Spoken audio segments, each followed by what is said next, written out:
There might be discrepancy between what they showed you they passed and what they signed. I don't trust them in any shape or form.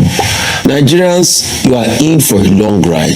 Eternal vigilance is the way. I've given you 3 scenarios. Friends, second edition is going on. We also had the opportunity to hear updates on the position or the state of the economy from key financial ministers in the president's cabinet. Your take on these stories? Okay, a couple of things. Number one, I think the arguments are clear enough as we speak today, that the way to go is electronic transmission. Let me nail the last argument. You know, I've been making a series of arguments since yesterday. As at the 13th of January, 2013, go and fact check me.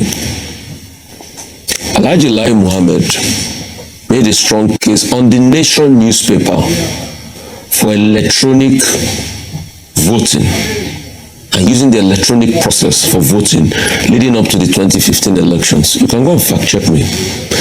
The question we should ask is, why is it that those that made a strong case for it then are balking today?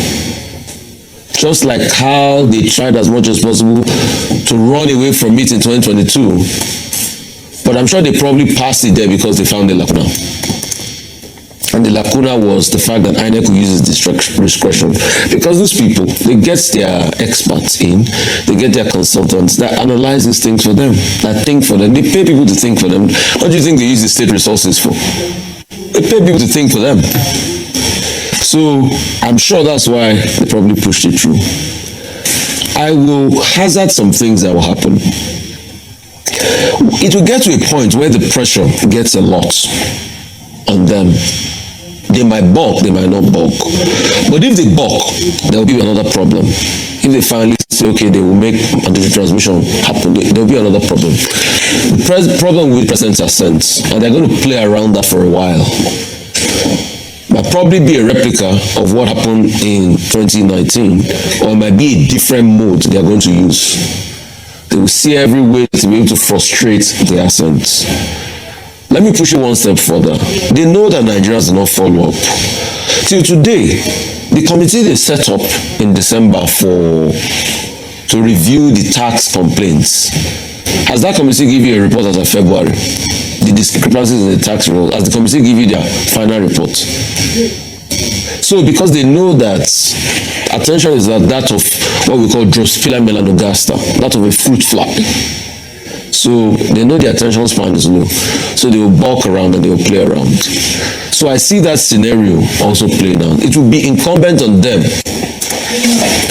if they, they finally get it signed by the president. And in an event where they get it signed, it will have probably because they will have also gone to look at other provisions that you will not see, and their advisors will have told them, okay, there's a wiggle room here, and that's what will be signed. And in an event, even if it's even signed, you will see, since we've now learned that this is how they behave from the tax law, there might be discrepancy between what they showed you they passed and what they signed. I don't trust them in any shape or form. Nigerians, you are in for a long ride. Eternal vigilance is the way. I've given you 3 scenarios.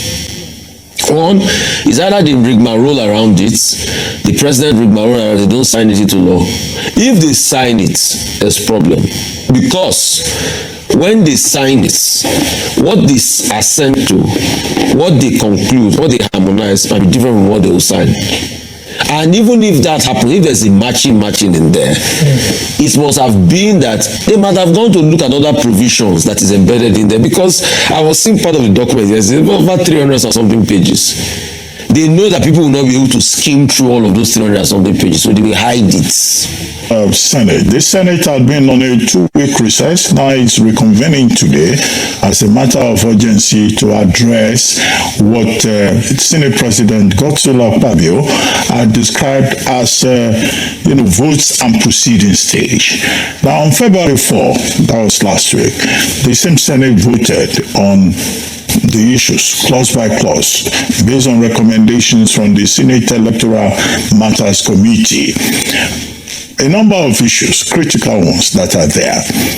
about the rights of persons in correctional centers to vote, about reduction of the time when INEC announces the, election timetable, about funding, early funding for INEC to process the elections, a number of other issues. But at the end of the day, the only issue that Nigerians are discussing is this idea of mandatory real-time electronic transmission of results. And all the other details have been lost in translation. My fear is that this conversation is going to be very long indeed, because there are other amendments that Nigerians will be interested in. But the issue now is about mandatory real-time electronic transmission. And the argument over the adoption by the Senate of Section 60, Sub 5 in the Electoral Act 2022. Now, the Senate President himself has said we did not jettison electronic transmission. After all, it's in the guidelines for INEC. And also, the INEC chairman also has said, electronic transmission is still part of the program, and we're deploying technology. And Beaver, as he quoted, is a game changer and all of that. But Nigerians, civil society groups, a whole range, political party leaders, the opposition generally, are now saying that, look, what we want is the version that was passed by the House of Representatives, which talks about real-time mandatory electronic transmission. Now, today, it will be interesting as the Senate takes its votes and proceedings process, which is actually the point at which the bill is passed after the vote. That's what I imagine they will do today, relying on what Senator Akpabio said over the weekend.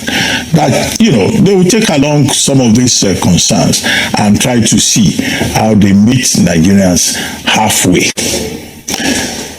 Will a real-time transmission be possible? Should it be made mandatory? Now, I argued in my back page column in this day newspaper today that there are a number of issues. For example, when you say IREF, transmission to IREF, in the Supreme Court decision 2023, and the Supreme Court has not yet reversed itself, and it is not clear that this National Assembly is going to make legislation in a different direction, said that IREF is a viewing portal, it's not a collation center. As long as that is the state of the law and the National Assembly retains it, you can't have what the people are asking for. I also tried to interrogate this whole idea about electronic voting, electronic transmission. Yes, it is desirable, because the people want to monitor their votes. They want to defend their votes. But for you to transmit electronically, I again looked at the what is called the excuses given by the National Assembly and what the reality is in other jurisdictions. In Brazil, they had to try electronic voting in 2000, in 2002, for about 4 years before they eventually decided on it. In Japan, they tried electronic voting and electronic transmission in some prefectures, as they called it. But they then discovered that some people they call malicious insiders could still manipulate, electronic voting. Estonia is perhaps the only country where, electronic voting is almost foolproof in terms of the results. You have some other countries. Australia is also adopted in part. And my question is, well, what is the best model? Should we first try it out first, learn some lessons from other jurisdictions in terms of the advantages and the disadvantages? But the big problem that we have in Nigeria is a question of trust. The trust deficit is so high that sometimes when you relate to the Nigerian state and those in power at a particular time, you have to go for the maximum. You don't do trial and error. You just say, let us do it now. If it fails, let it fail. But is that the international best practice with this proposal? So the big issue is one of trust. And I concluded that piece by arguing that, look, it's like the armed robber and the property owner. The armed robber wants to steal. the property owner says, no, you cannot steal what belongs to me. We will create safeguards. At the end of the day, how do you build a nation where there is no trust? How do you build a nation where there is no readiness on everybody's part for a general reorientation of society? How do you build a nation where there is no regard for values? However, let me quickly run through this process. So after this votes and proceeding stage, what is going to happen next is that there will be a conference between the Senate and the House of Reps. Now, some CSO groups are saying adopt the version of the House of Representatives. But what they do at the conference level is either or. It's not a lawmaking, kind of process. The Senate Electoral Committee, the House of Reps Electoral Committee, they will put their reports side by side, and then they just go clause by clause. They adopt this, they adopt that. We take the Senate version, we take the House of Reps version. So at the end of the day, as I've said, it's a very long conversation.